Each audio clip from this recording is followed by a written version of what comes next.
ఇక్కడ ఏబీకే ఎవరయ్యా? ఎవరు? రా పైకి రా.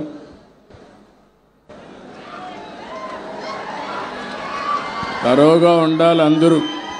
భవిష్యత్తులో ఏ ఊరికి వచ్చినా మీరు సరిగా పనిచేయకపోతే ప్రజల ముందు నిలబెడతాం మిమ్మల్ని అందరినీ. జాగ్రత్తగా ఉండండి. చేస్తున్నాం ప్రణాళికలు తయారు చేసేది అమలు చేయడానికి.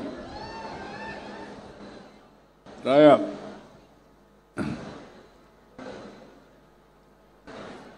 ఆయనకి మైక్ ఇవ్వండి. ఈ పక్కన నీ పేరేంటి చెప్ప మాట్లాడు. అటు చూడు సార్. నమస్కారం సార్. చెప్పు నీ పేరేంటి చెప్పు. నా పేరు రాము సార్. ఇక్కడ ఆర్ఎస్కే అసిస్టెంట్గా వర్క్ చేస్తున్నాను సార్. నువ్వేనా హెడ్ ఇక్కడ? హార్టికల్చర్ అంటే ఆర్ఎస్కే అసిస్టెంట్ సార్. అదే మా భరోసా కేంద్రానికి నువ్వే హెడ్వి. రైతు భరోసా ఆర్ఎస్కే రైతు సేవ కేంద్రం సార్. ఓకే. ఇప్పుడు ఎంత ఉంది నీ ఏరియాలో? ఎంత ల్యాండ్ ఉంది? ఏమేం పంటలు వేశారు? ఎంత ఆదాయం వస్తూ ఉంది? సమస్యలేంటి? లాభాలేంటి చెప్పు. ఏం ప్రయత్నాలు చేస్తున్నావు? ఎన్ని వస్తాయి? ఏది సార్? వెట్టేమో 342 ఎకరాలు. అటు చూడు, గట్టిగా మాట్లాడు సార్. వెట్టు 342 ఎకరాలు.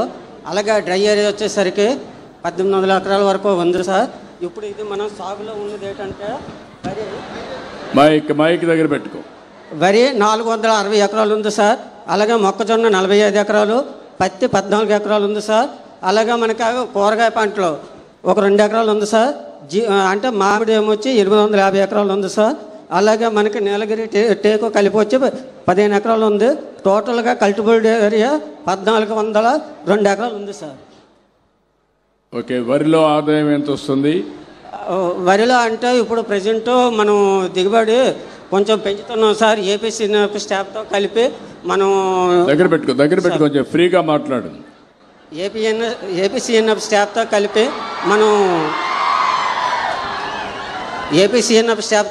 మనం కానీ ఆయన మాట్లాడతాడు. కానీ దగ్గర పెట్టుకో.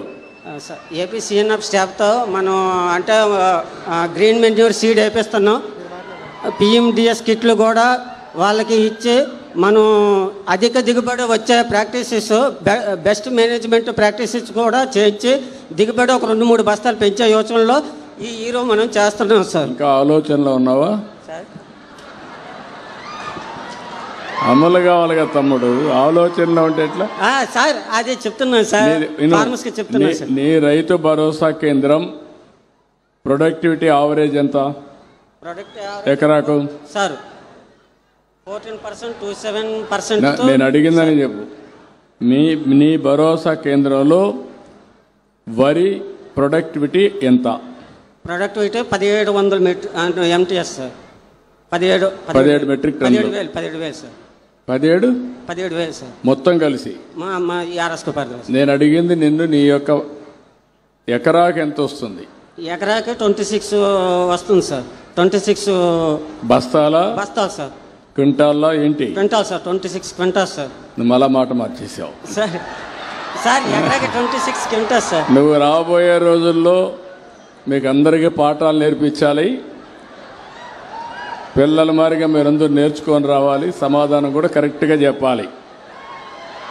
నీ జిల్లా ఎకరాకు ఎంత వస్తుందో ప్రొడక్టివిటీ తెలుసా నీకు? భయపడకుండా చెప్పు.